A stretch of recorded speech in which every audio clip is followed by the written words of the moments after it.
Hello YouTube, this is Morgan Airspeed Prime here with my next Star Wars video. This is going to be my review for The Mandalorian Episode 2 and 3. Wasn't able to do a review of Episode 2 last time out, just because I had a very busy week, lots of kind of other videos sort of popped up, and there was never quite the time to record this. Especially with, the clock going back not that long ago, it means, it gets dark pretty early here, so if I don't, start, getting the video kind of prepared quite early in the day, it just doesn't get done. I just have the opportunity to get it done, so I'm just kind of fitting these Mandalorian reviews in when I can. Does mean though that this week the Star Wars rewatch review, which this time is going to be for Episode 4, New Hope, that will be delayed until Monday. But anyway, let's get into this. 2 episodes of The Mandalorian to review, and 2, in my mind, very, very good episodes. I thought Episode 1 was a very good start. The only thing was like, what is the exact direction of this? Is the kind of baby of Yoda's species going to be the focus of this series, or is this just a kind of interesting thing to get us started? And Episode 2 and 3 made it pretty clear, especially by the end of Episode 3, that this is the focus in a way. The Mandalorian's his approach to dealing with this bounty and caring for this creature is ultimately where the series is heading now as we go into Episode 4 and onwards. And I really like that finally, at the end of Episode 3, we had our direction for what the show is. It's not just the Mandalorian as a bounty hunter just going around being a bounty hunter. Now it makes it clear to us the show is going to be about sort of him now being the target as sort of someone who's like betrayed the bounty hunter guild. Now suddenly I suppose there will, I'm going to assume there will be a bounty out on him, as well as the bounty on the Yoda species, of course. Which, please give a name to that species sooner rather than later, so just so we can call it something that's not Baby Yoda, or always having to say like the creature that is of the same species as Yoda. So that just makes it so much easier to talk about when there's a term there. But that was, I think, really well done, like just knowing where the series is going. But let's start with Episode 2. Episode 2 was an interesting one in that about halfway through the episode I was kind of thinking to myself like, this is interesting, like the pacing of this episode. Do I like this or do I have a problem with it? And I ultimately settled that I actually like what they're doing here. They're not overly like jumping around the place, super fast pace, making, everything happen. He's here, then he's here. I like that they just focused in on the sort of slow, steady progress through kind of just one section of the story, that they spent their time. When he needs to walk somewhere, you see him walking to that place. When he has to fight this creature, they really approach the sort of setup and then the actual battle as if, it's going to be a struggle for him. The Mudhorn, I think it was called.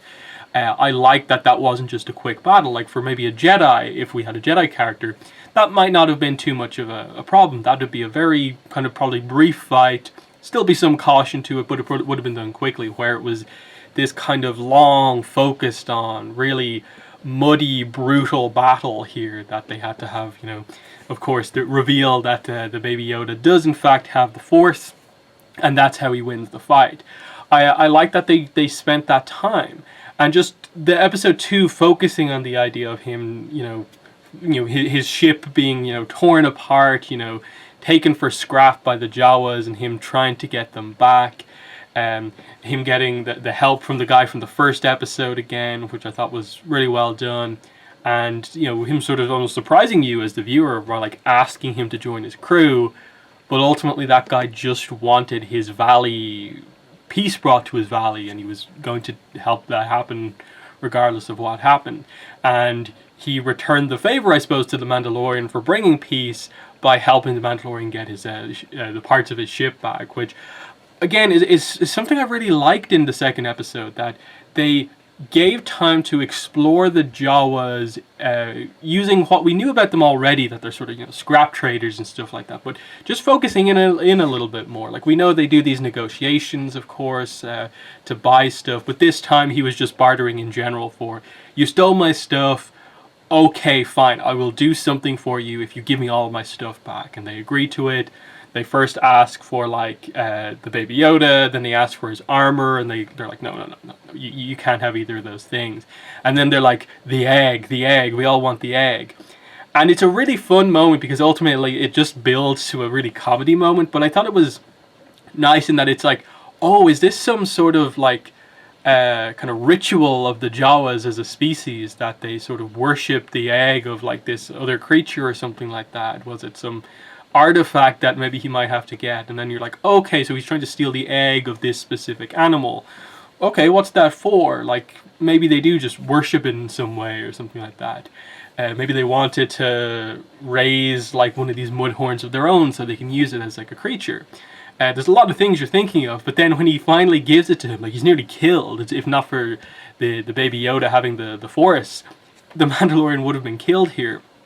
And so he hands the egg over, the lead Jawa takes it, slices the top off it, and they just start dipping their hands into it and like eating the what's in the egg. It was just this fun thing where all they wanted was what I suppose is like their favorite food or something like that. That's all that they actually wanted from it. And it was so surprising and as sort of threatening in a way as the Jawas were here, just like relentlessly like keeping a hold of these parts, you know, working together on the sandcrawler. They were able to sort of fend off the Mandalorian during the big action sequence.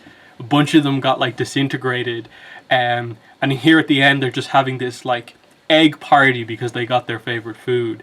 It just really got across, you know, the personality of the sort of the Jawas as a species, of like they do scrap trade, you know, they don't mind losing a bunch of their people if they can get what they want. You know, they're shrewd business people. So that was cool. Even little things like, okay, they're working with the Mandalorian, so they're gonna show him where to get the egg from, and you see the Mandalorian like in the cockpit of the sandcrawler, and you see that it's like completely designed for the Jawas, so he has to like, you know, crouch down to even stay on board it.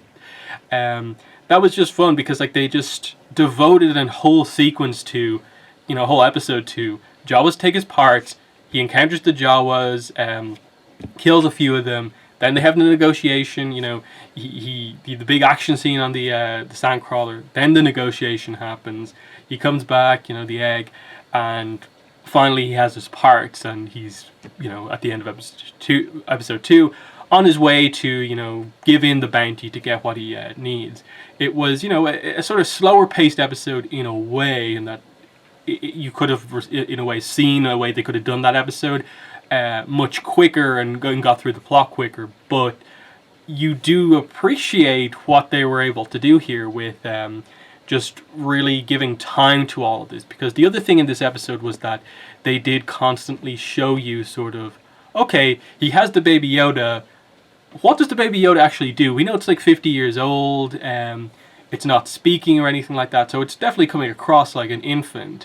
And then throughout the episode, there was these constant teases that it was about to do something. The fact that like, okay, so it can like move properly. It can get out. It can stand up. We see it eat that frog thing whole, which was pretty funny. And then when the Mandalorian gets like injured, he has like a cut on his shoulder, I think it is. You see the Baby Yoda kind of come over, and you think like, oh, is he going to use the Force here? And I was thinking, I don't know if it was in any way teasing it. I was kind of wondering like, oh, does this Baby Yoda have like the ability to use the Force to heal or something like that? Which is like, that's like an ability they've talked about before in like some expanded universe things. Like I think it is a canon ability that like there is, like the Force can help with healing and stuff like that. So, you know, I don't think it would have been too much of a stretch to be like a member of Yoda's species, which they're clearly saying is very strong in the Force here, was trying to, you know, somehow help with the healing using the Force. I'm not really sure. Maybe it was just that it was showing concern for the Mandalorian. But either way, over the course of episode 2 and 3, they did get across a big level of caring sort of between the two. That the Baby Yoda does sort of almost, I suppose, see the Mandalorian as a sort of parent figure. He can trust the Mandalorian. Whereas in episode 3, you could see that the Baby Yoda was sort of on edge around the Imperials and was happy when the Mandalorian was back. You could tell that it still gets scared in the middle of the action stuff, and it's maybe not overly happy with the amount of killing the Mandalorian is doing, but he's probably safest with the Mandalorian, given who the other options are around him. And then it actually using the Force, but then sort of going to sleep was, I think, a good way to do it, in the sense of like, okay, if it is a very young member of its species, that 50 for that species is very young, using the Force to levitate a creature that big would completely wipe it out. This is like the equivalent of like a Jedi Master like lifting up something huge in a way, and just like being, spent after it. So it'll be fun to see how they kind of explore that, because like the Mandalorian had a bit of a shocked reaction. Like, it took him a while to act and like go after the creature when he saw this happening. So he clearly knows like what's going on here, that it's using the Force, but they haven't really like talked about it yet. He's like just kind of surprised and shocked about it. I suppose moving into episode 3, I thought episode 3 was really, really good, because it didn't have the, I suppose, laser focus on just, the Jawa stuff that episode 2 did, but it returned us to stuff that we got caught up with in episode 1, like the culture of the Mandalorians as they are now, the Bounty Hunter Guild and what's going on, and, what does the client want with this creature, and so on. So, at the start we have him turning over, of course, the Baby Yoda to the client. He gets his Beskar reward, which is a huge amount of it, and I like the way they do this. You can tell the whole time that he is interested, because he was shocked to find out that this is what the client wanted. This was the bounty, is this kid. And he's seen what it can do. So he sort of is interested in what do the remains of the Empire basically want with such a rare creature like this that's just a kid.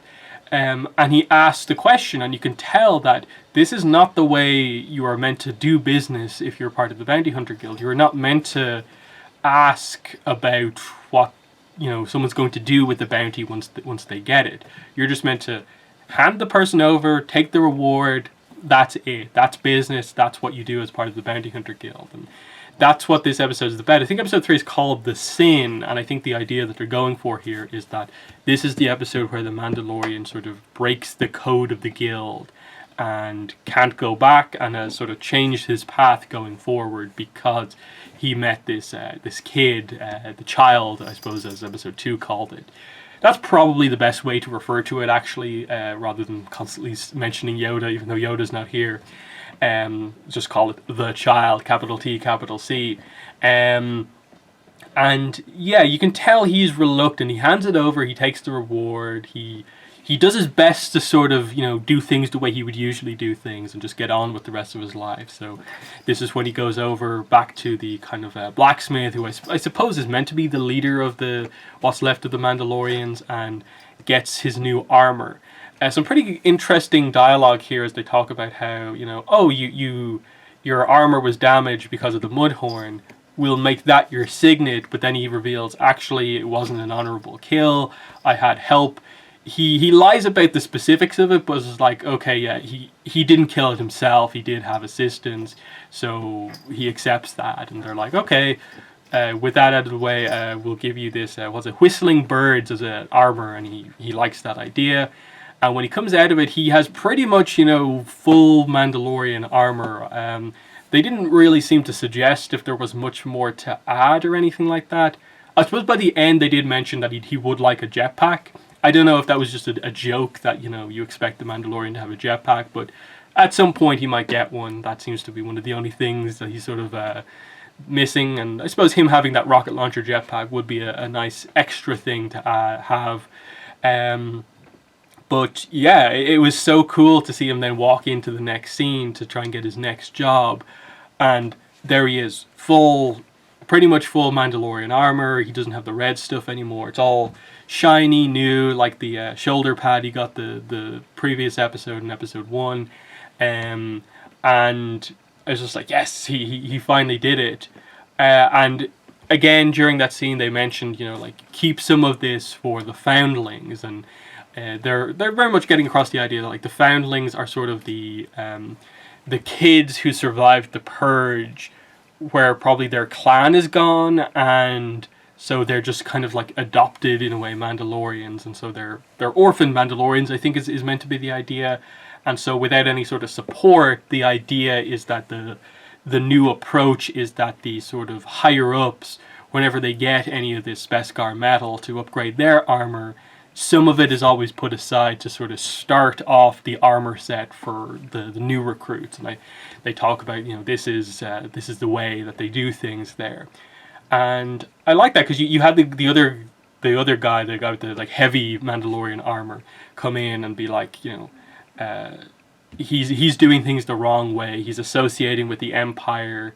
This is Empire sort of Beskar, and he's not particularly happy about it. But then by the end of the episode, he comes in, and like the rest of them come in to help the Mandalorian during the big shootout, and it shows you the sort of camaraderie between them all. That while they can have these disagreements over, is his profession honorable, being a bounty hunter and stuff like that? Does that fit being a Mandalorian?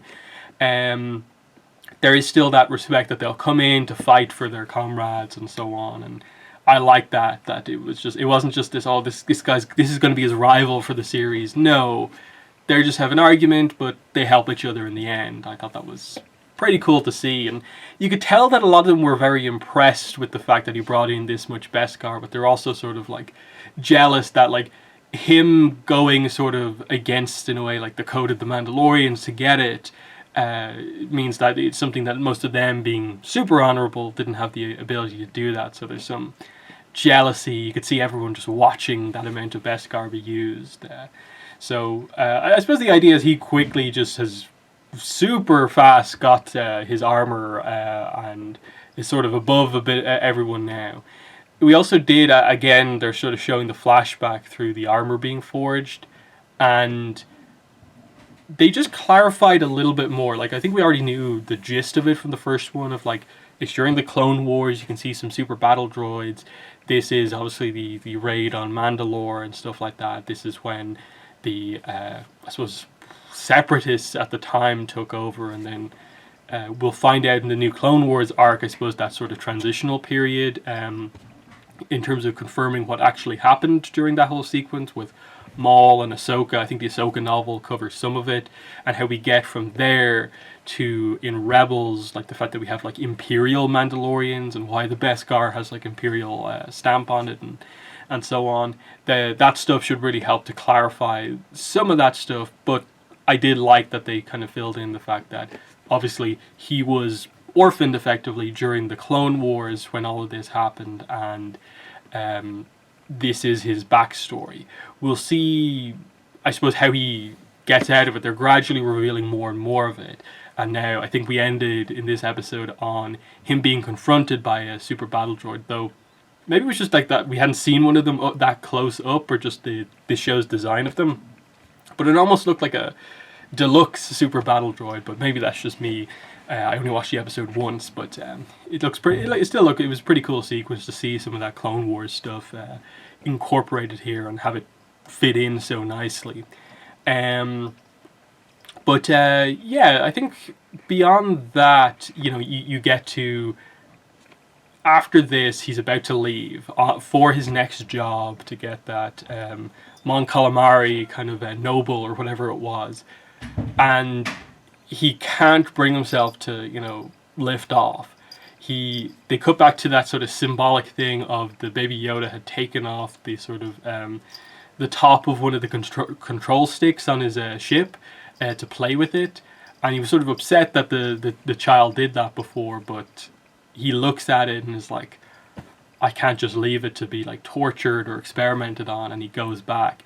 And despite the character not being particularly emotional or not even speaking that much, and they clarify he's never taken his helmet off, I suppose, since he's put it on, that he managed to get across that sense that he has grown to care for this child, that the others are accusing him of potentially not having as high standards as them, but this shows that he does have that honor. He won't just leave this kid to be killed or cut up or whatever they were planning on doing to it. And he goes back in, gets it out, and this is when the Bounty Guild has to turn on him because he's broken their code. They're now after him. And I thought that was such a cool sequence of just clearly I assume the client like was alerted to what happened. The Bounty Guild then gets alerted to that immediately. This is the big thing. You don't betray the Bounty Guild. That is the worst thing you can possibly do. And all the tracking fobs start to go off, and you can tell, okay, this is it. All those guys that like the Mandalorian has sort of upstaged up to now are kind of embracing having to go after him. And so that was, I think, it's such a cool sequence to see him just with the child walking back to his ship, maintaining his composure against so many people. And you think like this is so against the odds. Like we've seen, as skilled as he is, they've definitely got across the idea that he's not this super soldier type thing. He will probably go down if he tries to face all of these people. So he cleverly, puts the child down, immediately dives to where he put the child down to kind of get some cover. And it's just a really sort of tactical fight here, as like he's obviously more skilled than most of these people, so he is gradually taking them out, but they're just closing in on him because of pure numbers. And that's when the other Mandalorians come in and give him that backup to get off. It's impressive that this show is able to do such a sort of medium scale battle that suddenly descends into a full scale battle across the skies with Mandalorians with jetpacks, rocket launchers, all that sort of stuff going on. Super impressive. Even before that, you did get to see him use the sort of whistling bird kind of thing before, which when they showed it up close, it was sort of clear what it was. It was this kind of like multi-missile launcher out of his wrist, but seeing it in action I thought was super cool. Just the fact that it's these small but quick and accurate kind of micro rockets that just take people out. Very, very cool. And yeah, I think ending the review here is a good point. Just on that note of like, this is where the series is going from here. It is going to be the Mandalorian protecting this child while trying to dodge, for now, the Bounty Hunter Guild. And then I assume also what's left of the Empire. They're going to want to get this Baby Yoda back. And how does he get a new sort of group of friends to like defend this child? Where is sanctuary for him and this child going forward? Because you're going to now have to explore, I think, what the child is. And I think this is where you might get into some deeper stuff like, where is home for this child? Where was it taken from? How did it end up on that planet? And, I suppose this is where they're going to have to explore, like, what is the species? Where do they come from? Why are they so rare? Why are they so powerful in the Force? And this is where I assume some of the other characters who we've heard about before the show came out, who haven't been introduced yet, are going to have to come in. Because I think it's only like 8 episodes, I think it is. Maybe I'm completely wrong there. It might be 10. But like, there's not too many episodes of this. We know season 2's been confirmed already, which is great. But I'm interested to see how kind of expansive this gets, because what we've basically been revealed is that most of the trailers we've seen were from like the first episode, pretty much. I think the only thing is the Gina Carano character, the kind of, was it Republic Trooper that we haven't seen yet? She hasn't been introduced yet, and that's one of the only sort of things we haven't seen from the trailers, is that character.